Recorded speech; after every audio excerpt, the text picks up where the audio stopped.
Bart has never had a real job, J-O-B, and he kind of likes it that way, except maybe at Christmas time when everyone is going to their company parties, and if he wants to have a company party, he has to throw it himself.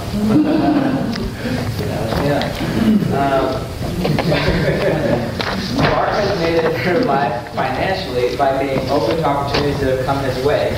With project number 1, from the Speaking to Inform manual, time 5 to 7 minutes, speech title is Opportunity Knocks. I'll talk to Bart from here.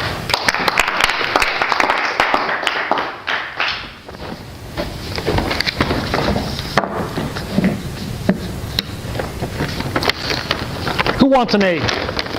What? An egg. Egg? An egg. Who wants an egg?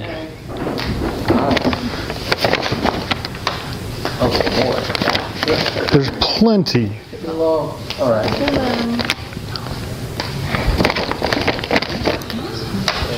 we open them? Yes, you can open them. I'll have them here.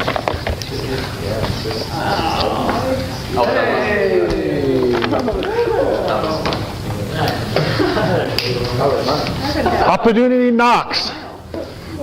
Is anyone home? No, not at my age.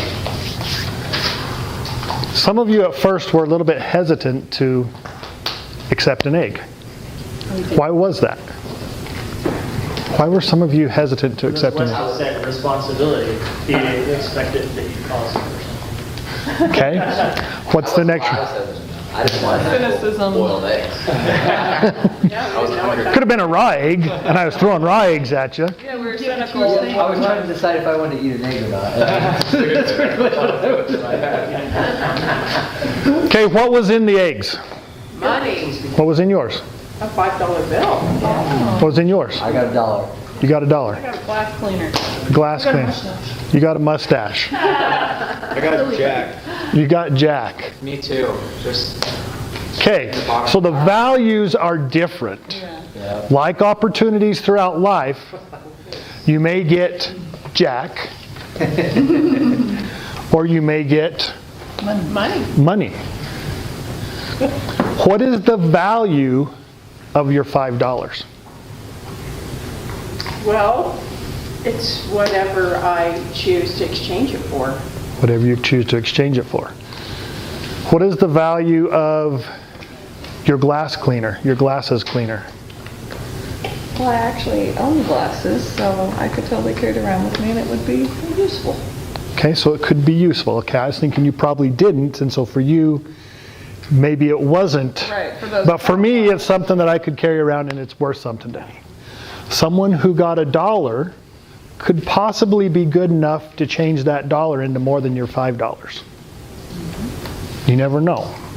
So opportunities that are out there vary from what the initial purpose is or the initial value is to what they can become. Now, in late 2001, now some of you know that I'm not a morning person. For those of you who don't know, I am not a morning person. I get a call at 8:30 in the morning, and that is early for me, by the way. 8:30 is early, and it's my friend. And he says, Bart, I'm down here at the FBI. You need to get down here right away.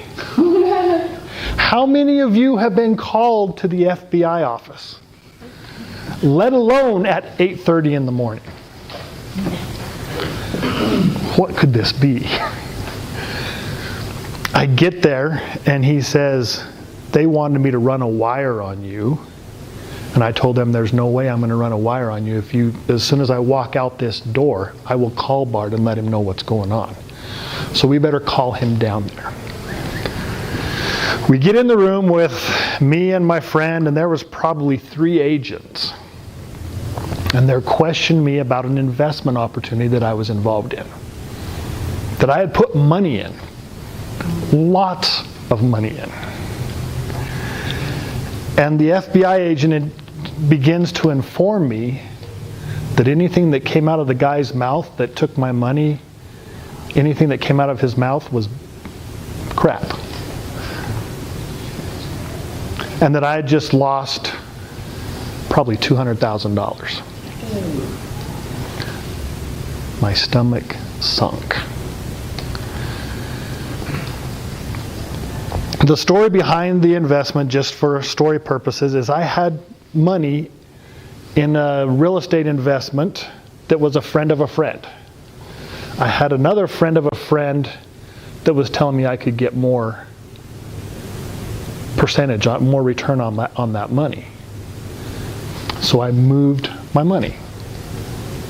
A few months later is when I got the call from the FBI. Needless to say, I lost $205,000. I put the guy in prison. The judge, my wife was at the hearing where we received a restitution order of $400 a month split up between everybody. My wife can do the math and says this guy's going to be dead before we get our money back. She wasn't very happy with me or the judge. It was an opportunity that came my way, and I took it and I lost. Now hopefully those eggs don't lose anybody money. Some of you got nothing, but you didn't lose anything. In 1994, I was in Japan. Who's been to Top Golf? Do you like it? Do you think it makes money? Oh yeah. I went to my first Top Golf in 1994 in Japan. My thoughts were, this is awesome. I need to take it to America. I don't own any of the Top Golfs around here. Opportunities, this is, Bob Cattell says, opportunities don't go away, they go to someone else. Questions aren't bad. Get your questions answered, and then decide if it's a good opportunity or not. In that investment scheme that I was involved in, I had a question that I asked the guy. I said, do I need to be an accredited investor to invest in this? His answer, what's an accredited investor? I should have ran, but I didn't, and I lost. Richard Branson says, if someone comes to you with an opportunity and you don't know how to do it, say yes and learn how to do it. So don't let your opportunities pass you by. Once again, questions are okay. Just get them answered so that you don't end up in inaction. Gary Vaynerchuk says that 5% or 95% of all good ideas don't come to fruition because of inaction. So don't be there with inaction. Thank you.